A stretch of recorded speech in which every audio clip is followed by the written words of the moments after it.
Hey guys, welcome back to the channel, and we're back on the E28 M5 project today. If you guys saw my last video, I spent some time talking about the rear bumper and rear tail panel, converting them from the US specifications to the full European specifications. And as you can see, I have the car turned around here on the lift, and it's time to talk about the front end.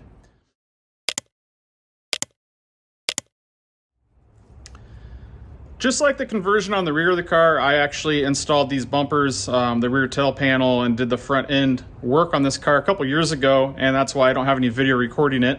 I have this all back on today because the car is about to be sent off to paint, and I'm going through my final fitment to make sure that the bumper fits as I want, that the lights fit with no interference, because now's the time to make any adjustments to this. If I need to bend any metal, cut, weld, hammer, anything, I'm just doing the final work. When I initially installed these, I just pretty much went 90% of the way there, got them to fit, and I moved on with other projects on the car, and now just coming back and hitting that last 10%.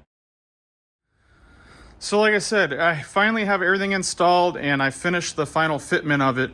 I did have to do some tweaking to the bumpers up here on the top to make them flow nice, and I also had to do quite a bit of trimming to the stock US frame horns back behind here for the European fog lights to fit, because they're moved inward quite a bit more to accommodate the side turn signal. This valance is a brand new piece that we had, and it is to accommodate the European lights, which are drastically different than the US.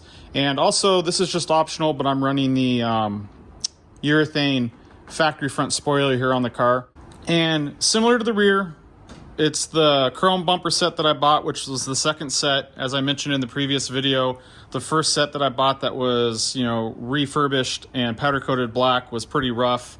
On this end, I did use this piece from the black bumper because it was a little bit better than the chrome piece. So I kind of pick and chose through all the parts I had to get the best combination of parts I could for the car. In order to install the front bumper onto the car, I'm using adapter brackets that I bought, and I ended up reinforcing those because they just seemed a little too flimsy for me. And once I get this bumper off, I'll take those out and show you how I reinforce those. But what I wanted to go through is what you need to do really just to get started on this conversion. Say if we started fresh with this car that was a US spec car. Since this was an M5, it has the lower plastic valance or cladding underneath the bumper on the US spec car. So I had to start by removing all of that cladding and basically exposing the metal valance, which is not exposed at all. If you have a standard lower trim level E28, that may be exposed. And once I had access underneath there, I could get to the 3 bolts on each side that held the bumper shocks on, about here and here. I was able to take those out and then slide the entire front US bumper with bumper shocks off the car. And once I got that done, it leaves your plastic trim that's up here, and it's screwed on here on the fender on the side, and then it actually has holes in this front grille panel, and there's plastic screws that go in and hold those trim pieces on. So you have to go ahead and remove all those and remove the trim pieces, and now you're left with essentially the European front of the car with a US valance, which at that point the main differences are the turn signals. The valance screws on with a couple screws behind the grille back here, which you can get when the car's still assembled. There's a couple of screws on the bottom, which you can't see because of my panel. They're right up in there, kind of at the bottom of the radiator support. And then there's some 10 mils right here on the side that hold it to the fender. You can unbolt all those and take the panel off. Now, if you're going to use the European lights, when you do this conversion, you're going to have to cut the frame horn in order to clear. And since I had the European valance, I also had to trim this valance for the new mounts. So what I'm going to go ahead and do is I'm going to go ahead and take this bumper off, and I will take the lights out of the car so that way I can show you where I had to trim and cut and what I had to do to get this valance on with my brackets. And there's a few more things we're going to talk about there.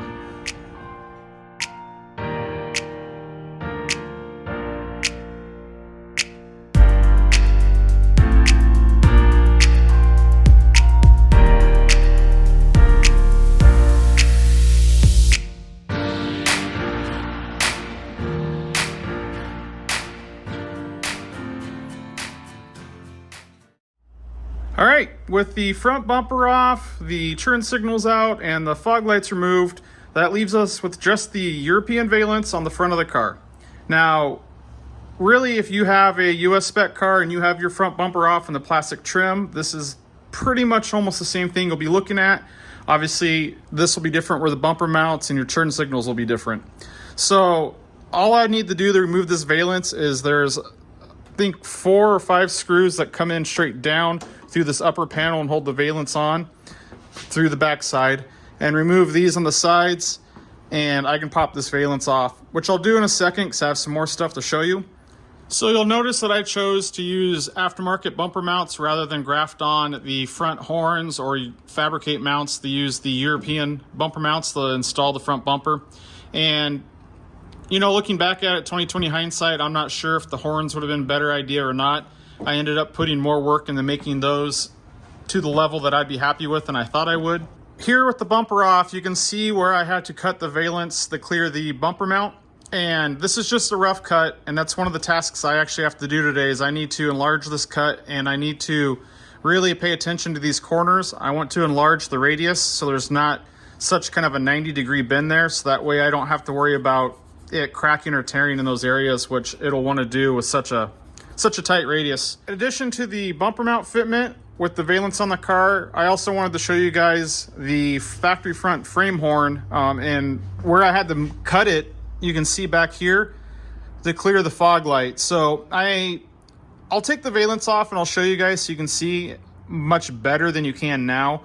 But on the outer edge of the frame horn, I had to cut the bottom half off, and then I've had to actually taper it back here on the seam to clear the back side of the fog light. And I ended up cutting more of this off than I was anticipating, but I was also very cautious because I didn't want to just cut a bunch off. I only wanted to remove the bare minimum. So when you have the valence off, you'll see that I left the inner side of the frame horn on, and I kind of cut it, retaining as much metal as possible. Just my preference of how I went about it. So let me go ahead and get this valence off the car, and I'll be able to show you the mounts and how I reinforce those, and also I can show you where I cut the frame horns. There's also one more thing I wanted to cover before I pull the valence off, and that's actually here on the front grille panel. You can see, it's hard to see because they're already welded up and smooth and I have epoxy primer on them, but there was holes here that held on the factory trim that you'll need to fill. So I went ahead and just, I welded them up. I used a piece of brass on the backside, a flat piece of brass, and use a MIG welder to weld them up and then grind them down flat, and then the body shop will finish the rest of the work when the car gets painted. But there was one here, you can see here, all the way across the grill. You can see where I've just touched it up so there's no corrosion, but right now it looks pretty normal, and I'm lucky that it's a black car and I use black primer, but there's a bunch of holes there. You can leave them and the bumper kind of overhangs them a little bit. They're not that noticeable. Since this car was, you know, we're building it to a high level, we knew it was going to get painted, so I took the opportunity then to weld those shut. It'll get sanded and smoothed out, and it'll look like it was never there. So again, I'm gonna go ahead and set the camera down. I'm gonna pull this valence off of the car, and then we're gonna go ahead and talk about the frame horns, and I'll show you the reinforcements I've done. Okay, with the front valence off, you can see the factory frame horns now, and you can see them free and clear. I have the mount off on this driver's side, so I can go ahead and show this frame horn, and it's pretty much its original shape here on the inside, and you can see where the bumper shocks originally mounted to it. I believe there was another bolt on the bottom. Here on this side, you can see where I've trimmed the bottom on this outer edge, this half and this back piece. And you can see like right here, it's all cut out, and that's to allow the fog lights to clear and fit. Now, I only really need these upper holes here for the bumper mounts, so I could have just cut it really aggressively up high on the top, but generally my preference is to leave as much there as I can and cut it and make it look somewhat intentional. Now, on the European cars, these front frame horns are actually different, and the bumper mounts with these brackets right here. This is one of the European brackets, and they slide in and bolt on and sit about so. So I did give this some consideration, and I kind of poked around, and I was trying to see if I can incorporate these brackets with the existing frame horns, and that seemed like quite a bit of work. and I deviated from that idea. And I've also seen some people weld on the front half of the frame horns onto the car, and again, that just didn't seem necessary for what we're doing. So then I ended up going with these aftermarket brackets that we got online. Honestly, I don't remember who we bought them from. Now, these brackets, the way they came originally, they only have this outer perimeter piece, and they just bolt on with these two. It's a 6mm by 1.0 thread pitch bolt, and that's it. And there's nothing else there, and they just bolt onto the front frame horn. And even though these European bumpers are very flimsy, there's not a lot to them. Very thin and easy to bend. I wasn't really comfortable with that lack of support, especially with where these mount onto the frame horn. It's pretty thin metal and there's zero structure to it. So let me grab this other mount. You can see where I went, and I've went overkill on this mount, and I took this flat plate, it's about 1/8 inch thick. I welded some flat washers to it, drilled and tapped the holes here, and those actually, the washers will index it here on the existing holes that were on the frame rail. And then that allowed me just to put some reinforcement into this bumper mount, and therefore if anything were ever to happen and there's any impact, it's going to drive all that force down into this plate and to the bulk of the frame horn and not here on the edge. Honestly, this is completely overkill, and if there's any impact to damage this, we have much bigger things to worry about.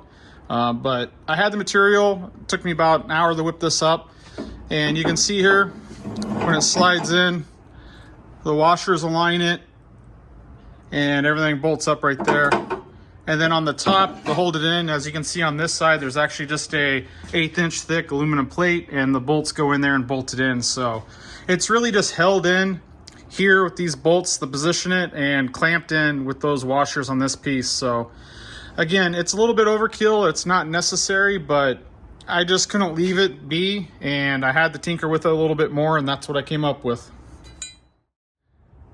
I hope you guys found that video useful, showing you the steps to get this European bumper set up on the car and the things that I needed to modify and trim in order to make it fit. In all, the front bumper is quite a bit easier than the rear bumper. If you really wanted to, it's a lot less work if you get more aggressive trimming those frame horns than I did. And really just buy the valance, and for the most part, it's mostly bolt on. The only part that's really not is taking care of those holes up on that grill panel. So, guys, I appreciate you taking the time to watch the video. If you have questions or comments, please drop them below. I'd love to have a discussion and see what you guys think. And please take a look at my channel for plenty more videos on this M5 and follow along with the project. Thanks for watching, guys.